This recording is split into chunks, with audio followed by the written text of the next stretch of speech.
यह संत का ढंग है, इसलिए भरत महात्मा है। और आज श्रृंगवेरपुर में भी जो कैकेयी माता की सेवा के लिए श्री शत्रुघ्न को लगाया, भाई सौंपी मातु सेवकाई, भाई सो मातु सेवकाई,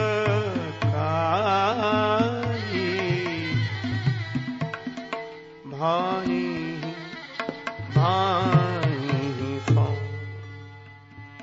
सो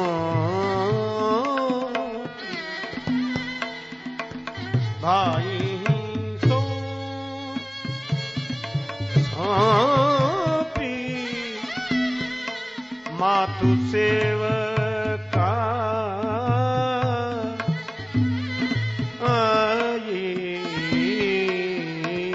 भाई सो।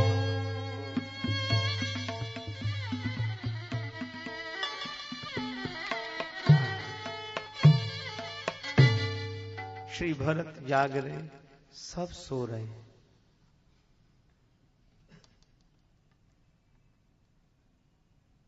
और एक और अद्भुत बात है, श्री राम जी के संग जो गए थे वो सो गए, तो श्री राम जी उन्हें छोड़कर चले गए। लोग सोग श्रम बस गे सोई। भगवान ने कहा, लक्ष्मण तुम तो जाग ही रहे हो, श्री जानकी जी जाग रही हैं, सुमंत तुम भी जाग रहे हो, रथ इसी समय ले चलो। श्री लक्ष्मण जी को लगा कि इन बेचारों का अपराध क्या है, इन्होंने तो श्री राम को नहीं छोड़ा, पर श्री राम जी ने इन्हें छोड़ दिया। क्यों?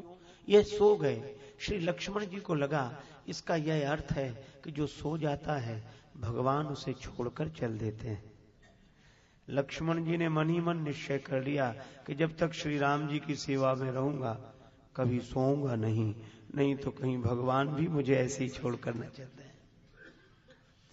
और इसका अर्थ यह है, जो जागत है सो पावत है, जो सोवत है सो होवत है, जो जागत है सो पावत है, जो सोवत है सो होवत है। उठ जाग मुसाफिर भोर भई, जाग मुसाफिर भोर भोर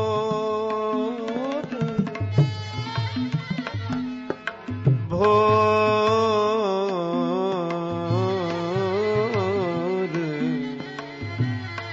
उठ जाग मुसाफिर भोर भई, अब रैन कहाँ जो सोवत है, उठ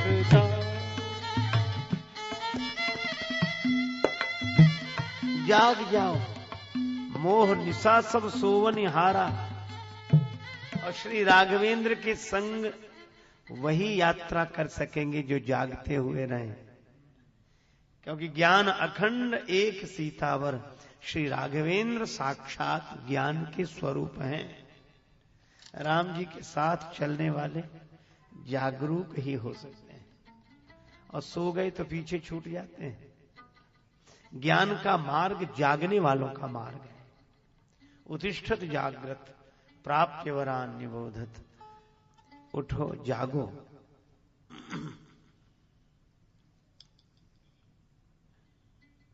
पर श्री भरत जी कहते हैं जागो नहीं, सो जाओ।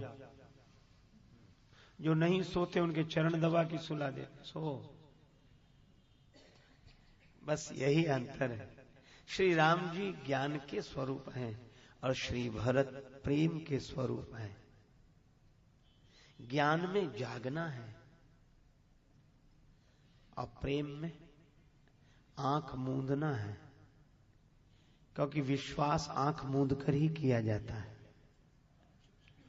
और कुछ देखना हो तो आंख खोलनी पड़ती है। विचार में आंख का खुलना होता है, विश्वास में आंख बंद होती है। भक्ति का, प्रेम का मार्ग विश्वास का मार्ग है, ज्ञान का मार्ग विचार का मार्ग है, जागने का मार्ग है। इसीलिए श्री तुलसीदास जी महाराज की बात सुनो। श्री तुलसी जयंती है आज, तो बार बार उनका स्मरण होता है। तो एक बार श्री तुलसीदास जी महाराज वृंदावन आए, श्रीधाम वृंदावन। उनके मित्र श्री नाभादास जी रहा करते थे।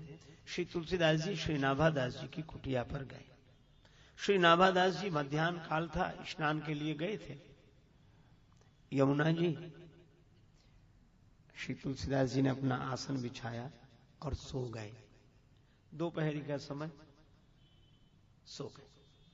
इतने में नाभादास जी आए मेरी कुटिया पर। संत कौन? मेरे परम मित्र श्री तुलसीदास जी। जगाया। मित्रता के नाते बड़ी मधुर मधुर बातें हुई। मित्र एक दूसरे से विनोद करते ही हैं। श्री नाभादास जी ने कहा, तुलसीदास जी आप तो संत हैं, और संत तो जगत को जगाने के लिए आते हैं।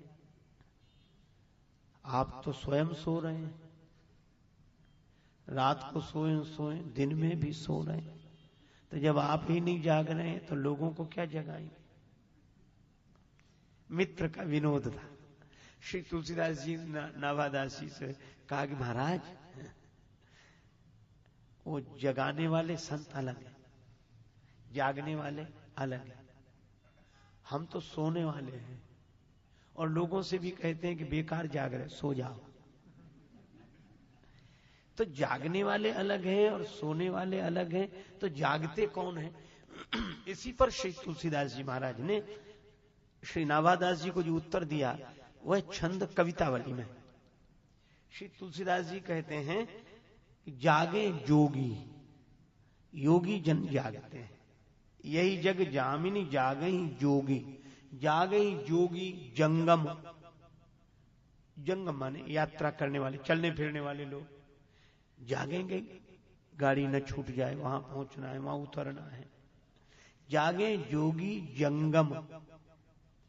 और जति सन्यासी लोग जागते हैं, अपने स्वरूप में जागते हैं। सोहम अस्मीति वृत्ति अखंडा। जागे जोगी जंगम जति और जमाती, जिनके साथ बहुत सारी जमात हो, वे सुख से सो कहां सकेंगे? क्यों भाई, उनका क्या हुआ, उनकी व्यवस्था हो गई और उनकी हो गई, उनकी तब तक सवेरा हो जाता, व्यवस्था ही देखते। जागे जोगी जंगम जति जमाती, ध्यान धरें डरें उर भारी लोभ मोह कोह काम के। ध्यान योगी जागते हैं, डर है काम क्रोध लोभ मोह मद मत्सर आक्रमण न कर दें, जागते रहो। जागे जोगी जंगम जति जमाती, ध्यान धरें डरें उर भारी लोभ मोह कोह काम के। जागे राजा, राजा लोग जागते हैं, बड़ा काम है राजकाज। और सेवक, राजा राजकाज की वजह से जागते हैं, सेवक राजाओं की वजह से जागते हैं, पता नहीं कब बुला लिया जाए। जागे राजा राजकाज सेवक समाज सब, और सोचें सुनी समाचार बड़े बैरी बाम के। शत्रु का समाचार सुनकर जागृत रहते हैं। विद्वान जागते हैं। जागे बुध विद्यार्थी, क्यों? विद्याहित। जागे बुध विद्याहित। और जो विद्वान है वे भी जागते हैं, उन्हें भी कोई मिले जिससे दो दो बात हो जाए जरा। जागे बुध विद्याहित पंडित चकित चित। और जागे लोभी लालच धरनी धन धाम के। लोभी भी जागृत, कहीं चला ना जाए, कहीं चला ना जाए। और जागे रोगी रोग बस। जागे भोगी भोग ही। भोग वासना की पूर्ति की कांक्षा वाले भी जागते रहते हैं, वो भी सुख से नहीं सो पाते। जागे भोगी भोग ही, और वियोगी विरही जागता है, और रोगी पीड़ा के कारण। जागे भोगी भोग ही, वियोगी रोगी सोग वश, इतने लोग जागते हैं। तो नावादास जी ने कहा फिर सोता कौन है? तुलसीदास जी बोले सोवे सुख तुलसी, भरोसे एक राम के। हम तो राम जी के भरोसे सोते हैं। काहू के बल भजन है, काहू के आचार, व्यास भरोसे कुंवर के, सोवत पाम पसार।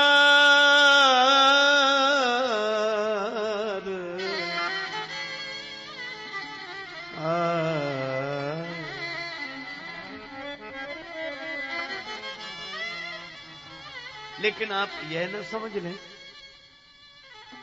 कि सोना और जागना एक दूसरे के विरोधी हैं। जागने के लिए सोना जरूरी है, और सोने के लिए जागना। जागे नहीं तो सोएंगे कैसे, और सोएंगे नहीं तो जागेंगे कैसे? भगवान की कृपा से यह समझ लें कि ज्ञान और भक्ति भी एक दूसरे के विरोधी नहीं है। नहीं कछु भेदा, उभय हरहि भव संभव खेदा। और इसके लिए एक उदाहरण पर्याप्त होगा। श्रीधाम वृंदावन में एक प्रेमोन्नमत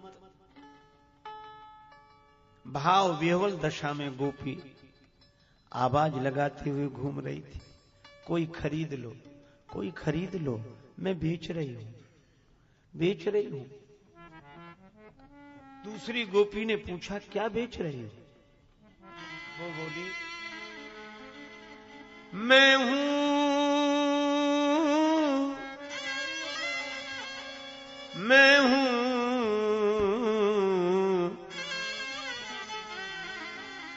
निधिया बेचन वाली, मैं हूं निधिया बेचन वाली।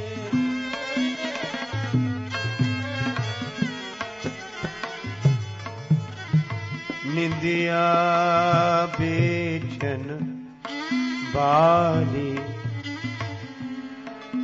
निधिया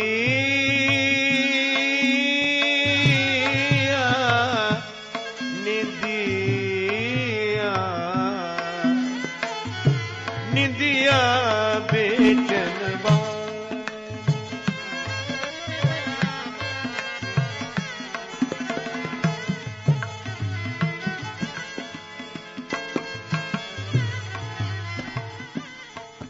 ले ल्योरी कछु मोल नहीं है। कोई ले लो, बिना मूल्य के बेच रही हूं, ले लो।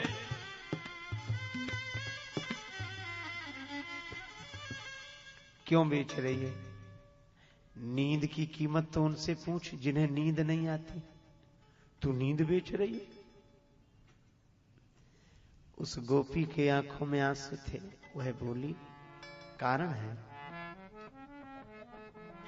श्री कृष्ण ने कहा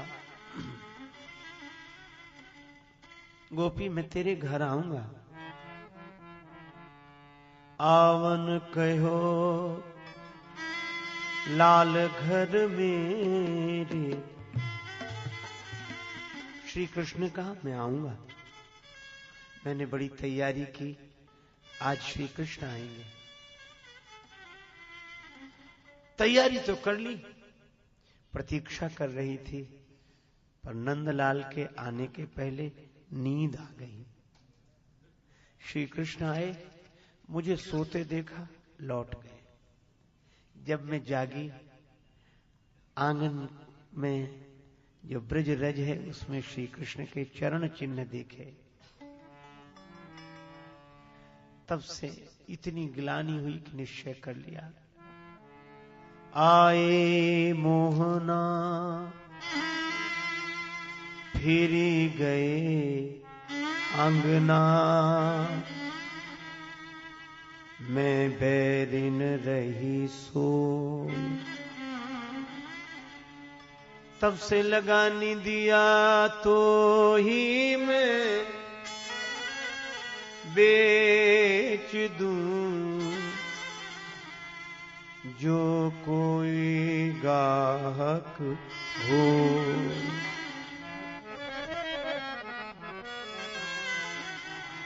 लगता है नींद को मैं बेच दूं, अगर कोई खरीदने वाला मिल जाए। तो दूसरी गोपी बोली, ला मेरी झोली में डाल दे, मैं तेरी नींद खरीद लेती हूं। तू नींद क्यों खरीद रही है? क्या श्री कृष्ण तुझे अच्छे नहीं लगते? वो गोपी बोली कि अच्छे तो तुझसे भी ज्यादा लगते हैं, पर मेरी भी अपनी कहानी है। पौड़ी होती पल का पर में, ज्ञान और ध्यान प्रभु चित लाए। पर्यंक पर पौड़ी हुई थी, श्री कृष्ण का चिंतन कर रही, आंख लग गई। आंख लगते ही स्वप्न आया, लागी गई पल में पलकें, पल लागत ही पल में प्रभु आए। स्वप्न में श्री कृष्ण आ गए। मैं जो उठी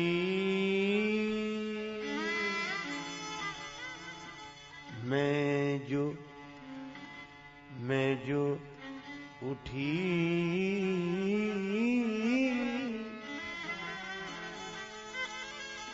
उनसे मिली वे कहां, तो जाग परी प्रभु पास न पाए। नींद टूट गई, वहां कोई नहीं था। ते प्रभु प्रीतम सोए के खोए, मैं प्रभु प्रीतम जागी गवाए, जागी गवाए।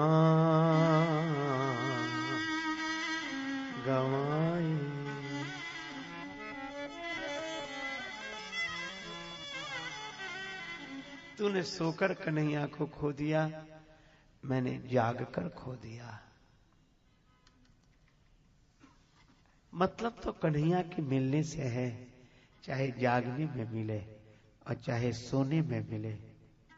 ज्ञानी जागकर उन्हें पा लेता है, प्रेमी उनके भरोसे निश्चिंत होकर सोकर उसे पा लेता है। श्री भरत के साथ सब सो रहे हैं, राम जी के साथ सब जागने वाले हैं। ज्ञान के मार्ग पर चलेंगे, ज्ञान निष्ठा के साथ चलेंगे तो जागना जरूरी है, और भक्ति के मार्ग पर तो निश्चिंत होकर विश्वास पूर्वक सोना जरूरी है। श्री भरत सबको सुला देते हैं और स्वयं जाग रहे हैं।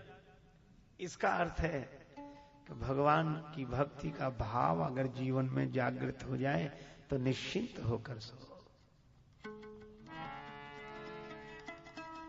श्री भरत निखादराज के पास गए। निखादराज, भरत भैया आप सोए नहीं? नेत्रों में आंसू भरे हुए थे, अश्रुधारा बरस रही थी। निखादराज ने जो भरत जी की दशा देखी समझ गए, यद्यपि नीर और नींद दोनों का संबंध नयनों से ही है, पर नीर और नींद एक साथ नेत्रों में नहीं होते। जब नीर होगा तो नींद कैसे है? सुखिया सब संसार है, खावे अरु सोवे। दुखिया दास कबीर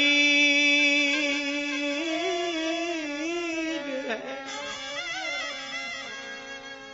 दुखिया दास कबीर है। जागे अरु रोवे, जागे अरु रोवे, जागे अरु रोवे। मिल जाओ राम, तरस रही आँखियां, मिल जाओ राम, तरस रही आँखियां, मिल जाओ।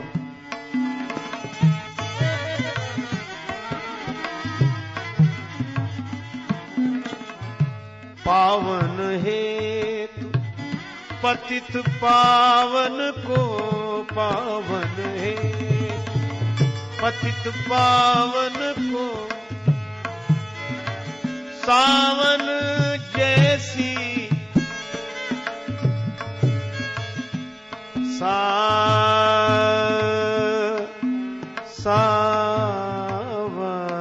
सावन,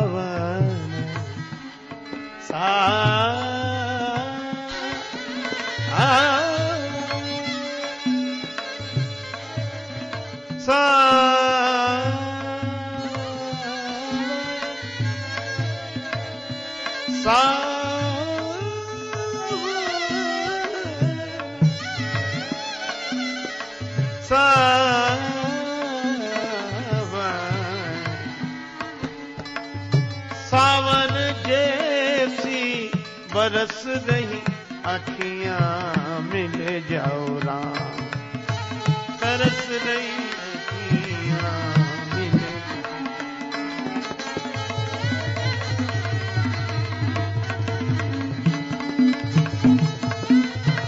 आँखियां, मिल जाओ राम, मिल जाओ राम, मिल जाओ। नेत्रों से निरंतर नीर, ये दो नैन कहो नहीं मान। नदिया बहे जैसे सावन की, कोई कहियो रे प्रभु आवन की। आपना वे पतिया न भेजे, बान पड़ी ललचावन की। कोई कहियो रे प्रभु आवन की।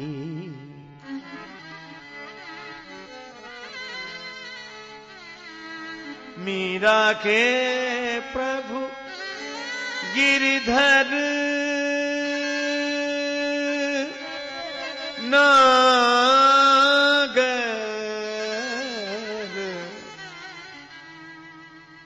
चेरी भई तेरे दामन की। कोई कहियो रे प्रभु आवन की। कहियो रे प्रभु आवन रे कहियो रे कहियो रे प्रभु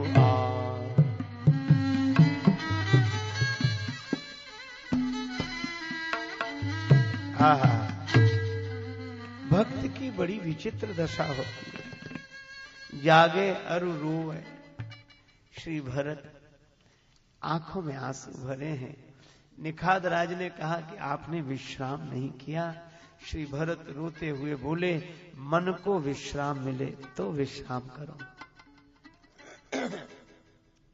मन को विश्राम कैसे मिलेगा? कहत सखहि सोई ठाम दिखाओ, ने कुनयन जिये जरनी जुड़ाऊ।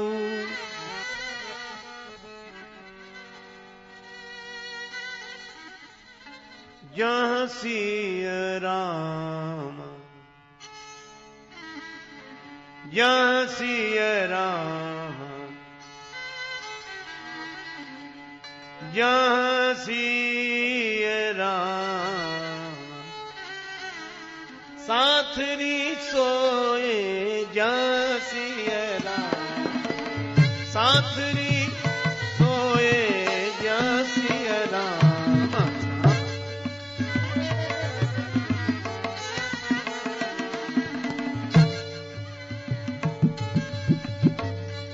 कहत बचन भरे लोचन। लोचन कोए जहाँ सिय राम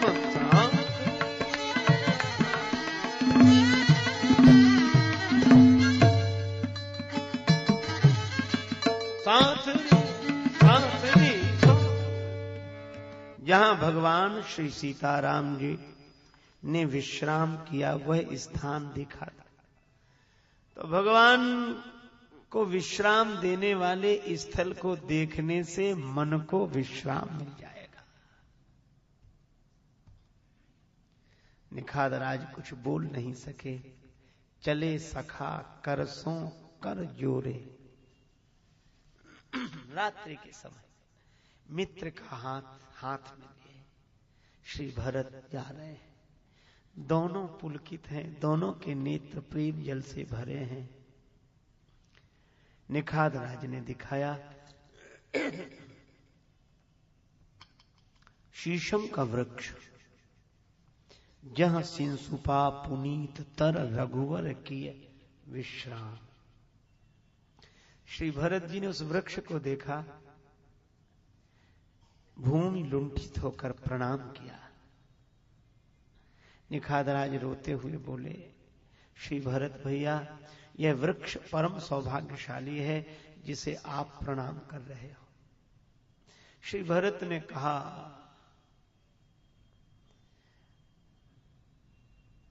मेरे प्रणाम करने से यह परम सौभाग्यशाली नहीं हुआ। यह सौभाग्यशाली है इसलिए मैं इसे प्रणाम कर रहा हूं। अगर यह सौभाग्यशाली है तो अभागा कौन? श्री भरत बोले, यह तो माता कौशल्या ने फैसला कर ही दिया।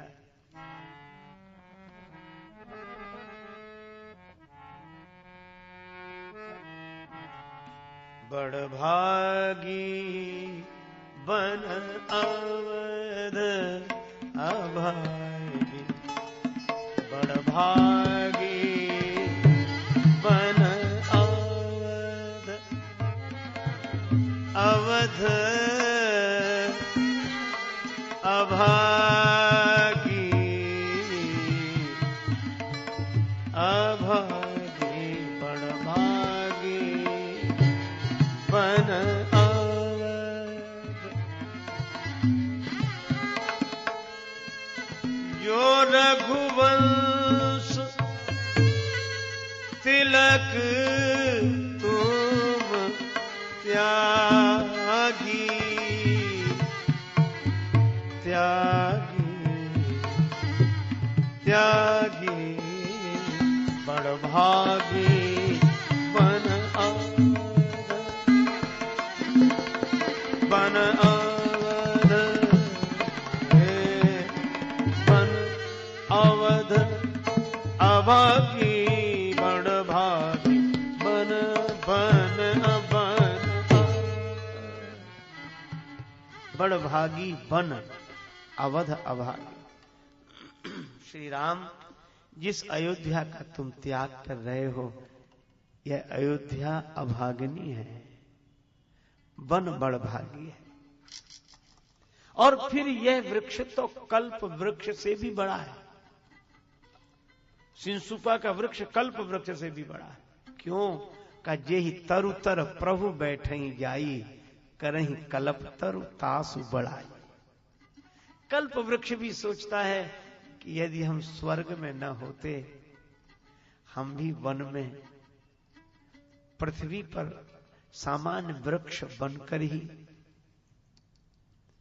पैदा हुए होते, तो सारा संसार जिनकी छाया में बसता है, कृपा छाया में बसता है, वे भगवान हमारी छाया के नीचे आकर बैठते।